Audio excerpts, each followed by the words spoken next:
जापानी वस्त्र पहने हुए थे। उसी सड़क पर कुछ नंगे बच्चे नंगे पांव फटे पुराने कागजों के टुकड़े इधर उधर बिखरी प्लास्टिक की गंदी थैलियां चुन रहे थे। उनके कुबलाए मुख और पपड़ाए होंठ व ठंड की कहानियां कह रहे थे। स्कूल जाने वाले बच्चों को सदा टकी लगाकर देखते थे। एक बच्चा दूसरे से कहता है,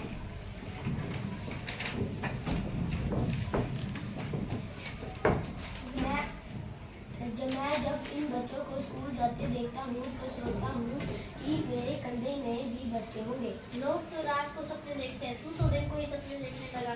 हम गलियों में ही पैदा हुए हैं, गलियों में ही जिएंगे और गलियों में ही मर जाएंगे। बात तो तेरी सही है, बात तो तेरी ठीक है, पर सपने देखना बुरी बात नहीं।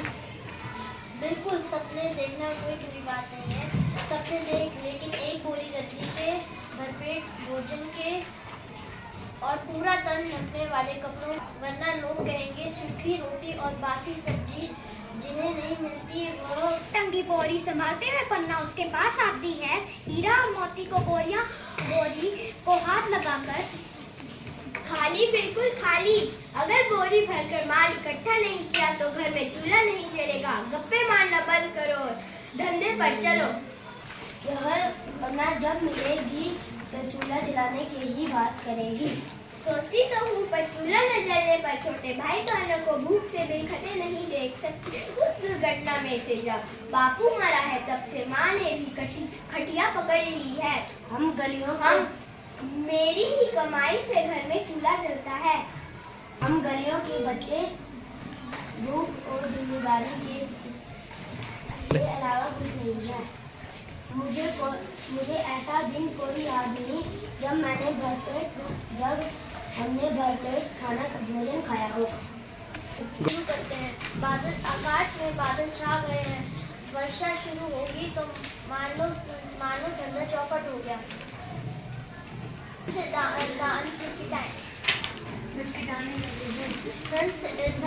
दान खिटाएंगे। दोपहर के बाद पहलवान के ढाबे के पास मिलेंगे। ऐसा भी हो सकता है कि कोई मेहरबान रोटी खिला दे। हाँ, ऐसा भी हो सकता है। दूसरी सुबह स्कूल जाने वाले बच्चे कागज चुनने वाले बच्चों को देखकर, जब मैं पढ़ती घर में इन बच्चों को देखती हूँ तो लगता है इनका कोई बचपना नहीं है। गरीबी के कारण इन्हें बचपन में ही कमाने को मजबूर होना पड़ता है। हो सकता है हमसे अधिक योग्य और बुद्धिमान हो। जब मैं पढ़ती घर में इन बच्चों को देखती हूँ तो लगता है इनका कोई बचपना नहीं है। गरीबी के कारण इन्हें बचपन में ही कमाने को मजबूर होना पड़ता है। हो सकता है हमसे अधिक योग्य और बुद्धिमान हो। और प्यार वाली बातें शुरू कर दी, देखो उसके बारे में भी सोचती रहती है,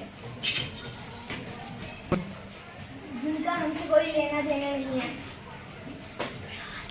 ये बच्चे हैं, हमारे जैसे बच्चे हैं। अंतर केवल इतना है कि हमारे माता पिता हमारी चीजों को पूरा कर सकते हैं, इनके नहीं। इसलिए इनके जीवन में दुखों और अभावों का भंडार है। जब हम स्कूल जाते हैं तो इनकी आंखें पीछा करके बताती है कि ये भी स्कूल जाने के सपने देखते हैं। अच्छा, पूछ कर देखते हैं। बच्चों, स्कूल जाओगे? हाँ, नहीं।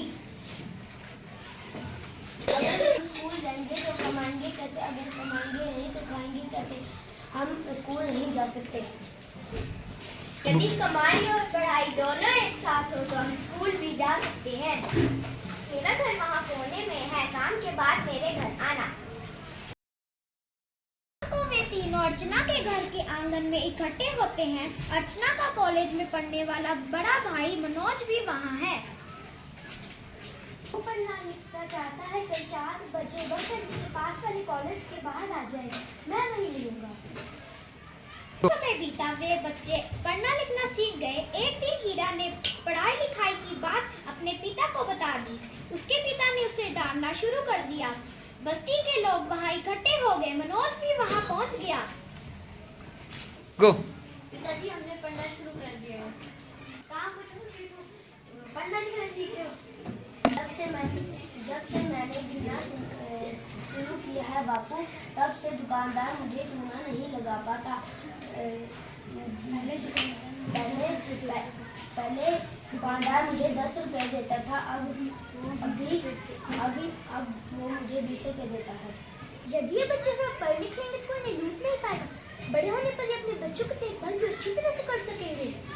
भैया, अब तो मैं ही नहीं, मेरे साथी पढ़ना लिखना सीख गए। मैं नरेटर के रूप में, मैं छवि पन्ना के रूप में, मैं हर्षित हीरा के रूप में, मैं अजलान मोती के रूप में, मैं दृष्टि अर्चना के रूप में, मैं दिव्यांश में तुषार के रूप में, मैं कादर्श मैं मनोज के रूप में, मैं प्रयाग में निशांत के रूप में, मैं आर्यन में हीरा के किताब के रूप में। ठीक है, गुड।